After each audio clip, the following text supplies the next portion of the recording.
하겠습니다. 자, 테마 28은 이제 외계 생명체 탐사입니다. 앞번에 했던 게 우리가 외계 행성계 탐사였잖아. 일단은 행성을 가지고 있는 별을 찾는 건데, 자, 별이 중요한 것이 아니라 행성을 가진 여부였어. 왜냐하면 별에는 생명체가 존재할 수 없잖아. 바로 행성에 생명체가 존재 가능하기 때문에 현재 먼저 행성을 찾고 그 행성에 생명체가 존재할 수 있는지 존재하는지를 확인하는 거였어. 자, 이제 행성이 있는 별을 찾았으니까 거기에 생명체가 존재할 수 있는지를 보는 겁니다. 자, 첫 번째로 할게. 생명체의 존재 조건이야. 이 가장 중요한 건데, 자, 여러분들 아마 1학년 때 배웠을 건데, 생명체가 존재하기 위한 가장 중요한 조건이 뭘까? 물? 빛? 물? 대기? 산소? 일단 가장 중요한 건 물입니다. 물 중에서도 액체 상태의 물. 그래서 액체 상태의 물이 존재해야 되는데 그 이유가 뭐냐면 두 가지를 이야기할 수가 있는데, 자, 일단 물 같은 경우에는 다른 액체에 비해서 용해성이 뛰어납니다. 그러니까 여러 가지 물질들이 쉽게 녹아 들어갈 수가 있는 거지. 참고로 당장 여러분들 우리 사람을 생각하면 상당히 아주 복잡한 구조를 가지고 있잖아. 그리고 고분자로 이루어져 있지. 자, 그러면 일단 다양한 물질이 용해 가능하다. 고분자로 이루어진 생명체가 존재할 수 있게끔 일단 물에 다양한 물질이 녹아 들어가서 그들끼리 결합을 해야 되는 거지. 가장 기본적인 단백질이죠. 아미노산이지. 이런 것들이 이제 보면 만날 수 있는 장소라는 거지. 그래서 고분자가 만들어지기 위해서 다양한 물질이 녹아 들어갈 수 있다. 이게 기본적인 첫 번째 조건이고, 그리고 물의 비열. 비열이 크죠. 자, 그리고 두 번째가 물의 비열이 크다는 거야. 자, 비열 우리가 배웠던 게 원래 우리가 지난번에 대기 현상을 떼는 것도 좀 배웠잖아. 했을 때 물과 육지 중에 누가 더 비열이 크다? 물. 비열이 뭐였습니까? 온도 1도 올리는데 필요한 열량. 정확히 말하면 물질 1g을 1도씩 높이는데 필요한 열이었어. 그러면 비열이 크단 말은 1도씩 높이는데 많은 열이 필요한 거지. 그 말이 쉽게 온도가 변해 안 변해? 안 변한다 그 말이지. 그래서 우리 지구로 보게 되면 표면에 물이 아주 많잖아. 표면적으로 본다면 3분의 2, 70% 정도, 60, 70% 정도 차지하고 있는 상황이고, 그리고 바다의 평균 깊이는 3,800입니다. 그만큼 표면에 물이 많다 그 말이지. 근데 물은 비열이 크기 때문에 많은 열 저장 능력을 가지고 있다. 그 말은 온도가 쉽게 변한다 안 변한다? 여러분들 온도가 확 변할 때 살기 좋아 안 좋아? 안 좋은 거지. 갑자기 추워지고 갑자기 더워지고 이런 거지. 그래서 지구의 온도 급변을 방지해주는 중요한 역할을 하기 때문에 생명체가 탄생하는 것뿐만 아니라 존재하는 데 살아가는 데 아주 중요한 조건이라는 거죠. 참고로 말하면 앞번 교육과정, 지금 교육과정이 조금 바뀌었잖아. 참고로 앞번 교육과정에 1번으로 나왔던 매번 단골이었어. 단골이라는 게 매번 나오는 문제야. 근데 지금은 교육과정상에 이 내용은 있지만 중요도는 좀 떨어졌습니다. 그래서 원래 학력평가에 잘 안 나오는데 수능에 나왔어. 내용을 알아둬야 된다 그 말이야. 자, 갈게. 자, 그러면 액체 상태 물. 자, 0도씨와 100도씨 구간이 되겠지? 0도씨 이하면 얼게 될 것이고 100도씨 넘어서게 되면, 물론 100도씨 가게 되면 끓어버리겠지? 수증기로 변할 겁니다. 그래서 액체 상태의 물이야. 그냥 물이 아니라. 잘 기억하셔야 되고. 자, 그러면 참고로 우리보다 지구보다 안쪽에 있는 금성은 온도가 훨씬 더 높지. 거기는 수증기로 다 존재하고 거의 물이 존재할 수 없는 거지. 그리고 우리보다 더 먼 화성 같은 경우에는 어떻게 될까? 얼음으로 존재합니다. 얼음으로. 그래서 땅을 파보게 되면 현재 아래층에 얼음층이 존재하고 있어. 자, 그래서 현재 태양과의 적절한 거리를 유지하고 있다는 거죠. 태양과 적절한 거리이기 때문에 액체 상태의 물이 존재할 수 있는 것. 자, 이게 바로 생명 가능 지대야. 액체 상태의 물이 존재할 수 있는 영역을 바로 생명 가능 지대라고 합니다. 이렇게 명명했어. 자, 그 말은 별 둘레에 물이 액체 상태로 존재할 수 있는 영역을 생명 가능 지대라고 한다. 자, 가운데 별이 있고 그 둘레 층으로 이루어져 있겠지? 이 영역을 말합니다. 자, 그 말은 이 영역의 온도는 바로 0도씨와 100도씨 사이 구간의 온도를 말하겠지. 자, 이거는 에너지에 기반한 온도 영역을 말합니다. 자, 갑니다. 자, 그러면 일단 별의 생명 가능 지대인데 어차피 액체상태 물이 존재하는 곳이야. 자, 그러면 자, 별의 질량이 커질수록 생명 가능 지대는 별의 질량이 커진단 말이야. 이건 주결성이야. 별의 질량이 커진단 말이야. 별이 커진단 말이죠. 그럼 별이 커진단 말은 표면 온도가 높아지지. 그 말은 자, 생명 가능 지대가 가까워질까 멀어질까? 더 멀어지겠지. 에너지가 더 많이 나올 거니까. 그래서 이걸 정리하겠습니다. 자, 우리 지구 생명 가능 지대 내에 있죠. 그리고 태양과 지구 사이의 평균 거리를 1AU라고 그러잖아. 그러면 1AU는 생명 가능 지대 영역의 안에 있습니다. 포함되어 있습니다. 자, 그러면 자, 태양으로부터 멀어질수록 온도가 떨어지겠죠? 자, 표면 온도 얼마였지? 태양의 표면 온도 6000K였죠. 그러면 멀어지면 온도 뚝뚝 떨어질 겁니다. 참고로 이 구간이 시작된 게 바로 100도씨 구간. 더 멀어지면 0도씨가 되겠지. 그래서 이 안쪽에는 수증기로, 더 멀어지면 얼음으로 존재할 수 있겠지. 어쨌든 이 사이에 액체 상태가 존재할 수 있다. 자, 그러면 자, 별이 더 커졌다. 태양보다 더 큰 별. 그러면 표면 온도가 더 높아지겠죠? 에너지가 더 많이 나오겠지? 자, 그러면 똑같습니다. 이 왼쪽의 그림을 그대로 확대시킨다 생각하면 돼. 그러면 그대로 확대시키면 자, 0도씨, 100도씨 되는 구간이 더 멀어지게 될 거고 전체 영역은 이렇게 바뀌겠지. 그냥 그대로 왼쪽에서 별이 커지면 그대로 확대시킨 것. 됐나? 그럼 결과적으로 해석되는 게 자, 생명 가능 지대는 가까워집니까? 멀어집니까? 멀어지죠? 폭은 더 넓어집니까? 좁아집니까? 넓어지는 거지? 이 내용이야. 뻔한 내용이지만 잘 물어봐. 됐지? 자, 정리하겠습니다. 자, 좀 전에 했던 내용이 요거 다 기출문제 그림들이야. 좀 전에 말했던 내용 그대로야. 자, 여기 세로축을 보게 되면 별의 표면 온도지? 별의 표면 온도가 높아진단 말은 별이 커지는 거지. 다시 말하자면 주계열성 내에서. 자, 별이 커지면 생명 가능 지대가 어떻게 된다? 가까워져 멀어져? 멀어진다는 거지. 멀어지고 있죠? 그리고 폭은 어떻게 된다? 넓어진다. 됐습니까? 그냥 그대로 이걸 그래프화 시킨 거야. 됐지? 자, 넘어갈게. 자, 그대로 멀어진 것. 자, 이 역시 기출문제 그림. 근데 앞에와 뒤에 다른 게 뭐냐면 원래 별의 질량 커지면 자, 거리 멀어지고 폭도 넓어져야 되지? 폭이 많이 넓어집니까? 많이 안 넓어지지. 왜냐면 가로축이 거리가 맞긴 맞지만 숫자가 아까 앞에 그래프는 숫자가 1, 2, 3, 4로 그대로 쭉 늘어났어. 근데 얘는 0.2, 1, 10 지수적으로 변하죠? 됐나? 자, 아래쪽에 있는 자, 볼게. 아래 요만큼의 구간과 위에 있는 구간 우리가 봤을 때는 지금 거리가 비슷해 보이지만 길이가 비슷해 보이지만 실제로 그 값은 같아 달라? 다르죠? 아래쪽은 0.1에서 1구간이고 위에 거는 1에서 10구간이잖아. 맞지? 훨씬 더 이게 위에 게 훨씬 더 길이가 큰 값이지. 됐나? 그래서 이거는 거리가 아주 제한적이기 때문에 다 표현할 수 없으니까 일부러 지수적으로 표현해 준 거야. 그래서 해석 자체는 별이 커지면 질량 커지면 생명 가능 지대는 멀어지고 그리고 폭도 넓어진다는 거. 됐죠?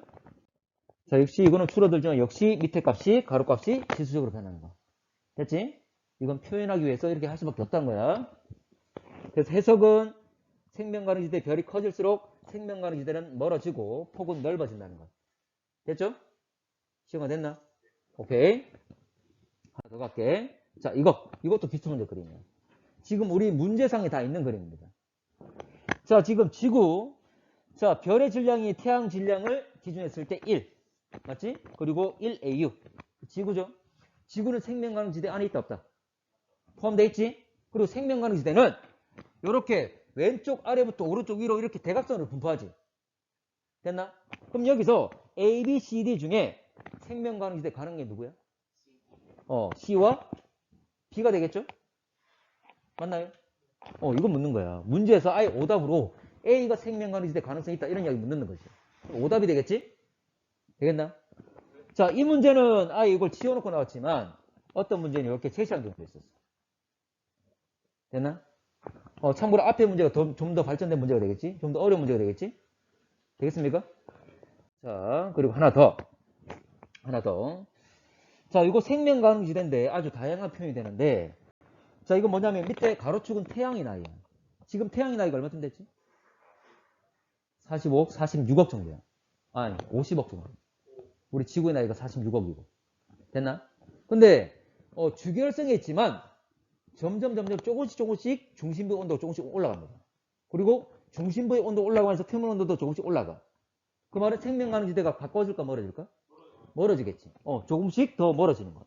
더 멀어지고 있죠? 시간이 갈수록 여기 생명 가능지대 거리가 더 멀어지고 있지? 맞나? 태양의 시간이 흘러감에 따라서. 폭도 어떻게 되죠? 조금씩 더 넓어지고 있지? 아주 서서히 변하는 거야. 됐지? 자, 현재 태양의 중심 온도는 약 1500만 K. 기억나죠? 이 정도를 가지는데, 자, 오른쪽으로 갈수록 태양의 나이가 점점 많아질수록 생명 가능지대는 점점 멀어지면서 폭도 넓어진다. 왜냐하면 태양의 중심부 온도뿐만 아니라 표면 온도가 조금씩 증가하고 있기 때문에.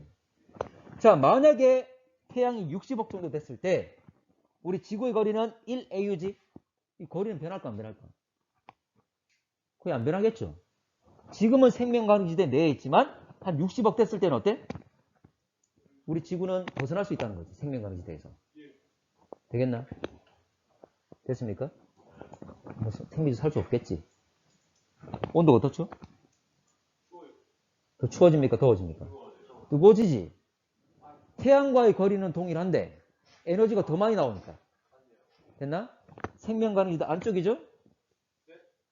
바깥쪽 위에. 됐습니까? 자, 넘어가 되겠습니까? 자, 그러면 정리할게. 자, 별의 질량이 커짐에 따라서 별의 표면 온도가 높아진다. 다시 말하자면 이거는 주결정 내에서. 자, 별의 표면 온도가 높아진다. 다른 말로 크기가 커졌기 때문에 표면 온도가 높아졌기 때문에 광도가 커지겠지. 실제로 표면 온도보다는 광도가 더 기준되는 값입니다. 왜냐하면 표면에서 나오는 에너지 값이니까. 표면 온도를 기반으로 한 에너지 값이 실제로 기준값이 되겠지? 자, 광도가 기준값이야. 자, 어쨌거나 질량 커진다, 광도 커진다. 그 말은 생명 가능지대가 가까워져 멀어져? 거리가 더 멀어지게 될 것이고 생명 가능지대 폭도 더 넓어진다는 거지. 자, 생이란 것은 생명 가능지대.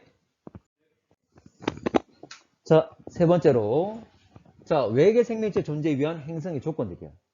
물론 가장 중요한 건 X 상태의 물이 되겠죠? 자, 일단 외계 생명체 존재하기 위한 행성의 조건, 실제로 여러 가지 조건들이 있습니다. 자, 생명 가능지대 안에 일단 그 행성이 존재해야 된다. 그 말은 액체 상태의 물이 존재해야 된다. 그 말이지. 이게 가장 중요한 조건.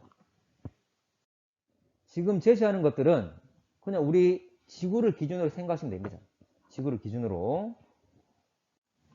자, 이거는 지구를 생각하시면 되고, 자, 이 내용은 지금부터 하는 내용들은 그렇게 중요한 내용은 아니야. 생명 가능지대 그 자체의 문제 묻는 게 가장 중요한 거고. 자, 2번까지는 좀 기억을 하셔야 되는데, 자, 중심별이 적당한 질량 가지고 있어요. 뭐 적당한 표현이 좀 애매하지만, 극단적으로 너무 질량이 크거나 작으면 안 돼. 자, 갈게. 결과적으로 보게 되면 질량의 수명을 결정했죠? 질량이 클수록 수명이 어떻게 되죠? 짧아지지.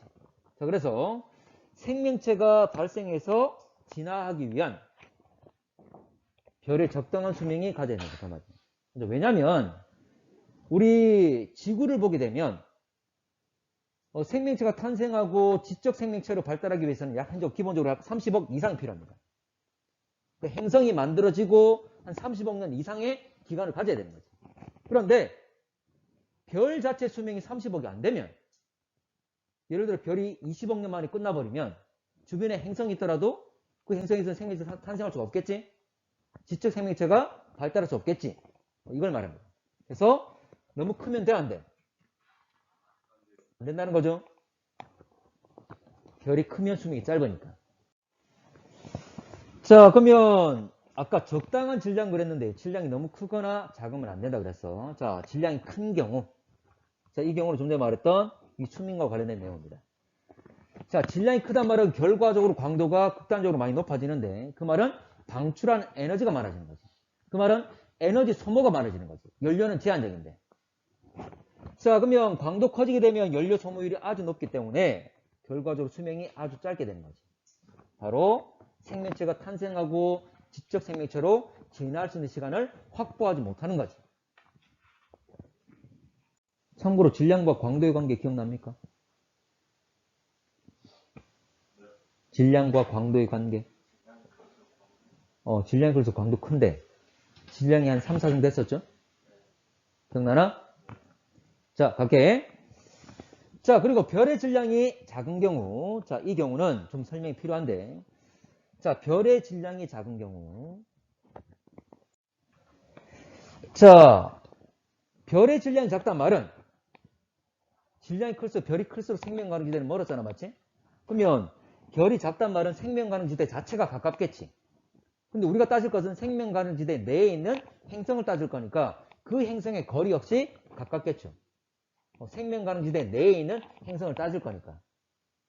그래서 별의 질량 작으면 생명 가능 지대 내의 행성과 별과의 거리가 가까울 것이다. 됐지? 자, 그러면 행성에 대한 기조력이 아주 커집니다. 기조력. 자, 기조력이 뭐냐면 조석 현상을 일으키는 거야. 밀물과 썰물. 자, 넘어갈게.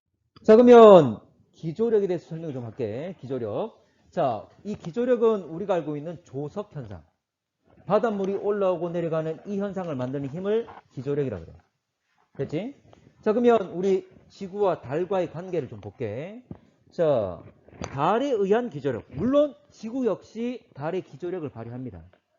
어쨌거나 지구가 받고 있는 기조력을 생각하면 실제 기조력은 여러분 안 들어봤을 건데, 자, 이런 거야. 자, 달이 질량체니까 지구를 끌어당기는 만율력이 작용하겠지? 자, 그거와 함께 자, 지구와 달. 우리가 느끼기로는 달이 지구 주위를 도는 것처럼 보이지만 달이 질량이 없는 게 아니잖아. 그러면 달도 질량체고 지구도 질량체야. 실제로 돌 때 어떻게 돼? 그렇지, 같이 돌지. 뭘 중심으로? 그렇지, 공통질량 중심으로. 실제 그렇게 됩니다. 실제로 지구 역시 달과 함께 실제 같이 도는 거예요. 근데 절대적으로 지구 질량이 좀 크잖아, 맞지? 그래서 일방적으로 돌고 있는 줄 우리가 인식하고 있는 거고. 되겠나? 실제로 같이 돕니다. 그러면 회전 운동을 하게 되면 무슨 힘이 생기지? 원심력이 생기지. 실제로 둘이 같이 돌면서 달에 의한 만율력과 그리고 회전 운동할 때 생기는 원심력 두 개의 합력이 바로 기조력이야.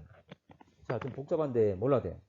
결과적으로 기조력이 어떻게 되냐면 기조력은 자, 달 쪽으로 끌어당기는 힘과 그리고 달 반대편을 끌어당기는 힘 이렇게 기조력이 작용해. 자, 봐봐. 나하고 이 필통이 있다면 나에 의한 이놈이 받고 있는 기조력은 이놈을 앞으로 당기는 힘과 그리고 뒤로 당기는 이 힘 두 가지로 작용한다 그 말이지. 되겠나? 자, 근데 봐. 달이 지구에 기조력 미치고 있는데 달은 딱딱하죠? 이쪽 당겨. 자, 달 쪽으로 당기고 달 반대편 당기더라도 모양이 변해 안 변해? 안 변해. 그런데 물은 쉽게 움직일 수 있잖아. 그래서 그렇게 된 거야. 어떻게 되냐면 달 쪽으로 물이 쏠려 있고 그리고 달 반대편에도 물이 쏠려 있는 거지. 그러면 바닷물이 많이 올라와 있겠지? 바로 이곳이 바로 우리가 알고 있는 바닷물 높이가 높은 만조가 되는 거지. 자, 그러면 자, 이제로 갑니다. 예를 들어 이 노란 점의 위치가 우리 한반도로 할게. 그러면 우리 한반도를 싣고 지구가 자전할 거잖아? 자전합니다. 자, 지금은 바닷물이 높아나죠? 자, 그러면 우리나라 한반도 주변 바닷물이 낮다는 거지? 이때 바로 간조가 되는 거지. 근데 바닷물들은 계속 달 쪽으로 달 반대편으로 쏠려 있는데 지구라는 우리 한반도를 싣고 도는 거지. 자, 자전합니다. 자, 가다 보면 물 많은 곳으로 왔네? 그럼 바닷물 높아지겠지? 뭐가 돼? 그 다음 다시 간조, 만조, 간조가 되는 거지. 그래서 하루 동안 두 번씩 만조와 간조 일어나는 거지. 근데 달이 가만히 있나? 약간 움직이지, 하루 동안. 공전하기 때문에 이게 12시간, 지금 좀 전에는 하루에 두 번 일어난다 그랬잖아? 그럼 12시간 간격이 돼야 되지? 근데 실제 이거보다 약간 더 길어지지. 달이 움직이니까. 달 뜨는 시각도 매일 빨라집니까? 느려집니까? 매일 달 뜨는 시간이? 계속 50분씩 느려져. 자, 어쨌거나 이런 현상이 바로 조석 현상이야. 됐습니까? 자, 물 가득 높을 때 만조, 가득 찰 만. 그래서 만조와 만조 사이를 사이간자 간조라 쓰는 거지. 됐습니까? 자, 그러면 자, 이게 자, 이제 봐봐. 이제 내가 별이고 이게 행성이랄게. 내가 별이고 이게 행성이랄게. 그러면 자, 서로에게 기조력이 미치는 거지. 자, 이제 내가 별인데 이 행성에 이놈한테 기조력이 미칠 거야. 앞뒤로 잡아당기고 있는 거지. 됐나? 그 말은 여러분들, 내가 여러분들을 얼굴 앞쪽 잡고 뒤통수 딱 잡고 있는 거지. 그러면 얼굴 돌리기 쉬워, 어려워? 어렵지. 참고로 이 기조력을 미치는 천체가 질량이 커도 그 힘은 당연히 커지겠지. 그리고 거리, 가까울수록 커지겠지. 근데 이 거리가 거리 3승의 반비례합니다. 그러니까 거리가 가까우면 엄청나게 커진다는 거지. 근데 아까 질량이 작은 별은 생명 가는 지대에 가깝잖아. 그러면 거기 안에 있는 행성과의 거리도 가깝겠지. 그러다 보니까 기조력이 엄청나게 크게 작용한다는 거지. 자, 다시 갑니다. 자, 내가 질량 작은 별이야. 그럼 가까이 있는 이 행성에 기조력을 미칠 거야. 엄청나게 큰 기조력을. 그래서 얼굴 앞을 잡고 있고 뒤를 꽉 잡고 있지? 그럼 이놈이 얼굴 돌리는 걸 막고 있어. 그 말은 행성이 자전하는 걸 못하게 하고 있지. 자, 앞뒤로 꽉 잡았어. 그래 놓고 이놈이 행성이 별 주변을 도는 거지. 이거 뭐 한 겁니까? 도는 거. 공전하는 거죠. 자, 행성이 별 주위를 공전할 때 자전했습니까? 안 했습니까? 했습니까? 안 했습니까? 했어? 안 했어? 자전했습니까? 안 했습니까? 했지? 자, 봐. 얘가 지금 이렇게 돌았잖아. 맞지? 맞지? 그 말은 뭐냐면 내 주위를 돌 때 이렇게 한번 자전. 이렇게 자전 한번 했잖아. 만약 자전 안 하면 이래 되지. 이렇게. 뒤통수도 보이고 얼굴도 보이고. 됐나? 근데 좀 전에 앞뒤를 꽉 잡았기 때문에 이놈의 얼굴 딱 잡고 돌린 거지. 맞죠? 그래서 한 번 자전할 때 한 번 공전한 거야. 그래서 자전 주기와 공전 주기가 같다 해서 동주기 자전이라고 합니다. 동주기 자전. 이게 어디서 볼 수 있지? 가장 가까운 얘가? 달. 지구도 달에게 기조를 미치겠지? 달을 꽉 잡고 있는 거야. 달이 이렇게 돌고 있습니다. 지구 주위를. 그러다 보니까 달은 계속 같은 면만 보이는 거지. 달을 보면 달의 모양은 변하지. 반달, 보름달, 초승달. 근데 무늬는 다 똑같지. 계속 동일한 면만 보이니까. 달의 뒷면 우리 한 번도 본 적이 없잖아. 우주 나가야 되고. 갔다 와야 되겠지. 오케이. 자, 봐봐. 그러면 그 말은 뭐냐면, 자, 기조력이 크기 때문에 자전 잘 못하게 하고 있죠. 됐나? 얼굴 딱 앞뒤로 잡는 거야. 그 생각만 하시면 돼. 자, 넘어갈게. 자, 그러면, 자, 기조력이 크기 때문에 앞뒤로 얼굴 잡고 있으면 얼굴 돌리기 쉬워, 어려워? 어려워. 그래서 자전 속도가 느려지게 되는 거지. 자, 그러면 한 바퀴 도는 게 하루잖아, 맞지? 그러면 자전 속도가 느려진단 말은 하루의 길이가 어떻게 됩니까? 길어지죠. 그러면 하루의 길이가 길어진단 말은 일교차는 커지겠죠? 낮이 길면 낮 동안에 온도 많이 올라가겠지. 밤이 길면 밤 동안에 온도가 많이 내려가겠지. 그래서 일교차가 엄청 커지게 됩니다. 살기 좋아, 나빠? 나쁘죠? 온도가 확확 변한단 말은 살기 안 좋은 거잖아. 그리고 이렇게 자전 속도가 점점 느려지다가 나중에 어떻게 되는 거지? 얼굴 꽉 잡고 있으면 동주기 자전 한다고 그랬지? 뭐 멈춘다기보다는 앞뒤로 꽉 잡고 있기 때문에 동주기 자전, 자전 주기와 공전 주기가 같은 것. 자, 그러면 내가 별이고 내가 태양이고 이게 지구야, 행성이야. 자, 그러면 태양에서 지구를 봤을 때 한쪽 면만 보이는 거죠. 그 말은 지구의 한쪽 면만 빛을 받는 거지. 그러면 빛을 받고 있는 이곳은 낮이 될 거고 뒤는 밤이 되는 거지. 그 말은 이 지역은 계속 낮만 되는 거고 이 지역은 계속 밤만 되는 거지. 밤과 낮의 변화가 있다 없다? 없게 되는 거죠. 그래서 결과적으로 동주기 자전한다는 말은 낮과 밤의 변화가 없습니다. 그 말은 살기 좋아, 나빠? 나쁘지. 한쪽은 엄청나게 뜨겁고 한쪽은 엄청나게 온도가 낮고. 참고로 우리 태양계에서는 이렇게 동주기 자전하고 있는 행성은 없지. 물론 수성은 하루 길이가 상당히 깁니다. 그래서 일교차가 엄청나게 크지.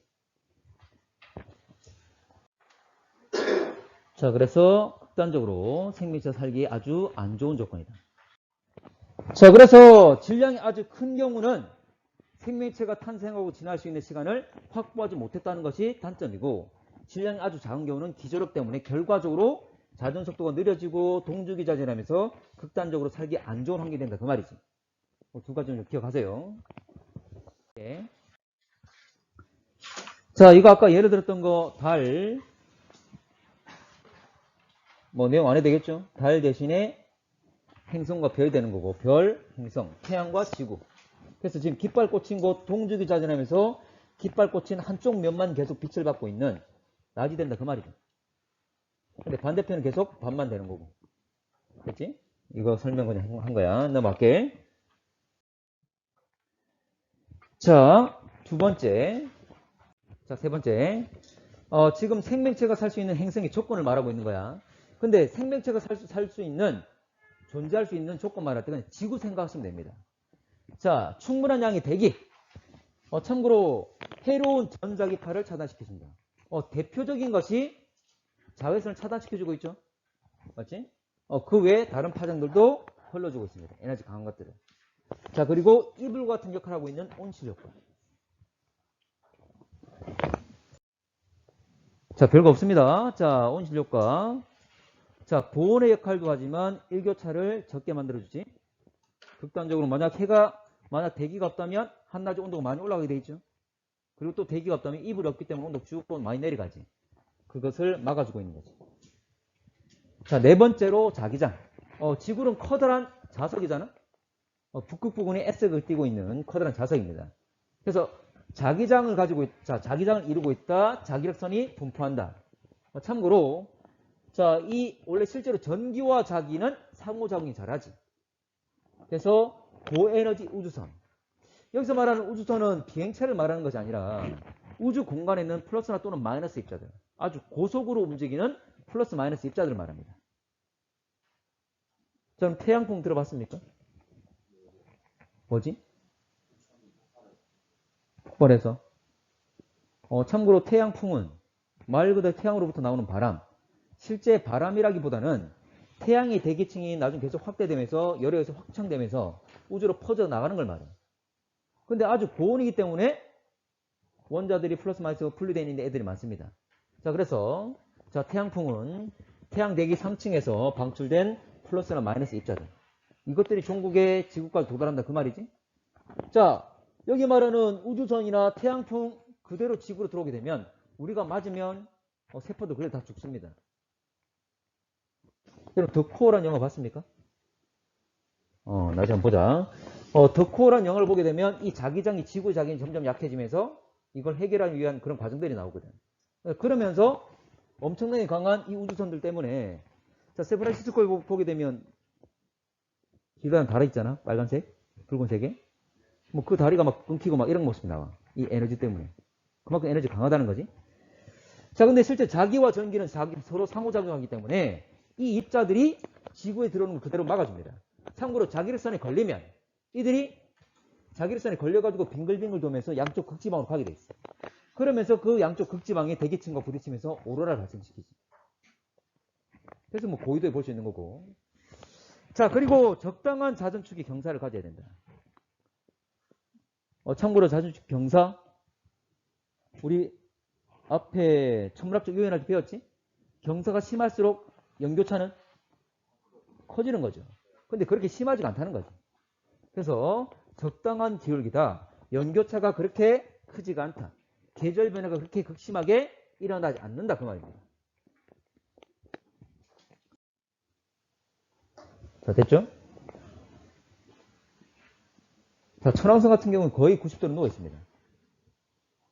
아주 극단적인 환경들이 만들어지겠지? 그리고 뭐 금성 같은 경우는 거의 거꾸로 되어 있지. 왜 뒤집어지냐면 다른 소행성이나 천체들하고 부딪혀가지고 이 축 자체가 흔들면 뒤집어져 있는 거지. 어쨌거나 자, 갑니다. 그리고 적당한 이심률. 자, 이심률은 결과적으로 뭘 결정했지? 궤도 모양인데 공전 속도. 공전 속도도 변하고 또 중요한 것이 우리가 각 반구의 온도 변화를 따지잖아, 맞지? 따질 때 뭘 따졌죠? 연교차. 뭐가 변하는 거였지? 그렇지. 누구와 누구? 행성과 별, 태양과 지구 사이 거리가 변하는 거였죠? 맞지? 그래서 적당한 이심률을 가져야 된다. 그 말이야. 좀 극단적이면 온도 변화가 심할 거니까. 자, 위성의 존재. 자, 위성이 있다면 그 행성과 위성은 서로 인력을 작용하고 있을 거잖아? 그 말은 서로가 서로를 한 점 잡아주면서 지탱해주는 역할을 하고 있다는 거야. 만약에 행성이 있는데 다른 천체가 와서 부딪혔다면 이게 쉽게 기울어질 수가 있겠지. 근데 같이 위성이 존재한다면 서로 인력을 작용하면서 이 움직임을 안정적으로 유지하게끔 해준다는 거지. 그 상태를. 자, 됐습니까? 자, 자전축을 안정적으로 유지시켜 준다는 것.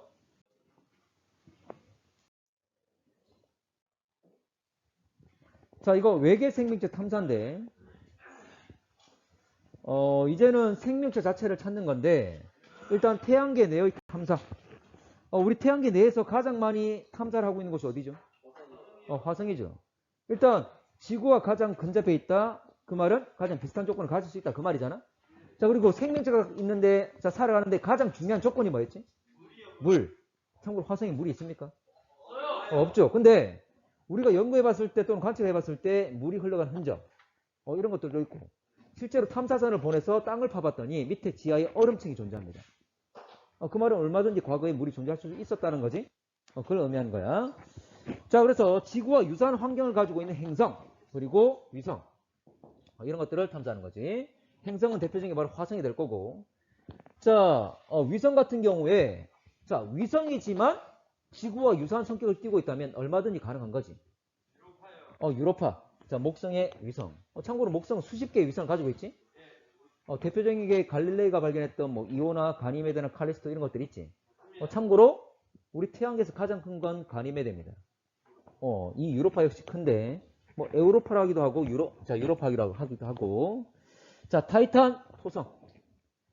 자, 유로파 같은 경우에는, 자, 유로파는 뭐 다 우리가 아는 건 아니지만 지금까지 관측한 결과를 보게 되면 거기에 얼음층이 존재해요. 표면에. 얼음층이 있단 말은 그 지하 밑에 물이 있겠지. 일단은 물이 있기 때문에 가능성이 있다는 거고. 자, 타이탄 같은 경우에도, 자, 타이탄도, 자, 표면에 얼음층이 있습니다. 암석과 얼음층이 있는데, 자, 무엇보다 대기 성분이 지구와 유사해요. 자, 지구 대기에 가장 많은 성분이 뭐죠? 질소. 이 역시 가장 많은 게 바로 질소예요. 그런 유사성 때문에 우리가 가능성이 있다고 이야기를 하는 거고. 자, 운석. 원래 실제로 운석은, 동훈아. 자, 운석은 원래 우리 태양계가 만들어진 과정들을 연구하는 데 활용을 좀 많이 하기도 합니다. 왜냐하면 동일한 성분 가지고 다 같이 만들어졌을 거니까. 근데 우리 지구 같은 경우에 깊숙한 곳에 어떤 성분이 있을 수 있다는 가능성 가지고 있지만 실제 정확하게 안 건 아니잖아. 근데 그러면 운석 가지고 성분을 가지고 우리 태양계 초반에 어떤 물질로 이루어졌는지를 연구할 수도 있지. 근데 그것도 있지만 여기서는 바로 생명체 흔적을 찾는 겁니다. 실제로 생명체가 되려면 고분자가 돼야 되는 거지. 근데 만약에 운석에 그런 고분자들이 존재한다면 그런 가능성을 띄고 있다는 거잖아. 그런 연구들을 하는 겁니다. 자, 그리고 극한 환경. 그러니까 생명체가 어떤 환경까지 살 수 있는지를 확인해 보는 거지.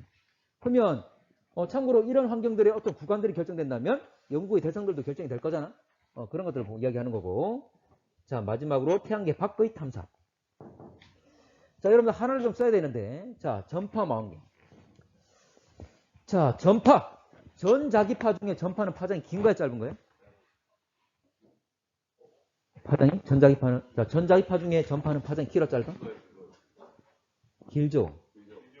참고로 짧을수록 어떤 뭐 대기와 또는 다른 것들하고 상호작용 잘해. 그 말은 굴절되는 거 봐봐. 이런 프리즘에 굴절되는 게 빨주노초 파남보 중에 가장 많이 굴절된 게 누구지? 보라색이야. 보라색. 제일 굴절 잘하고, 제일 산란 잘 일어나고, 제일 반사 잘 되고. 됩니까? 그래서, 자, 봐봐. 자동차가 있는데, 가다가 자동차 있는데, 얘가 브레이크를 밟을 거야. 브레이크등 켜지잖아? 뒤에 있는 차한테 나 브레이크 밟았다라고 알려주는 거지. 그러면 이 빨간 빛이 뒤에 있는 차까지 잘 전달돼야 되지? 근데 중간에 산란돼서 날아가거나 또는 굴절돼서 날아가면 잘 전달 안 되겠지. 그래서 파장 긴 걸 쓰는 거야. 무슨 색깔? 빨간색을. 되겠나? 또는 건물에 있으면 큰 건물들 옥상에 반짝반짝해서 해주지. 헬기 가다 부딪힐 수 있잖아. 무슨 색깔이야? 다 빨간색이야. 그런 이유지. 자, 봐. 그러면 전파는 적색보다 빨간색보다 더 밖에 적외선이죠. 적외선보다 더 긴 거지. 그러니까 더 멀리 살아남아서 갈 수 있다 그 말이지. 그래서 우리 통신 수단으로 많이 쓰잖아. TV나 라디오나 휴대폰이나 무전기 다 됩니까? 자, 그래서 뭐 스칼렛도 마찬가지고 어쨌거나 전파 환경. 자, 우리가 자 만약에 지적 생명체가 발달했다면 우리가 이 전파를 이용해서 먼 거리까지 서로 통신수단으로 쓸 수 있잖아? 그러면 외계에 있는 지적 생명체가 있다면 그들 역시 이걸 활용하겠다는 거지. 자, 근데 봐.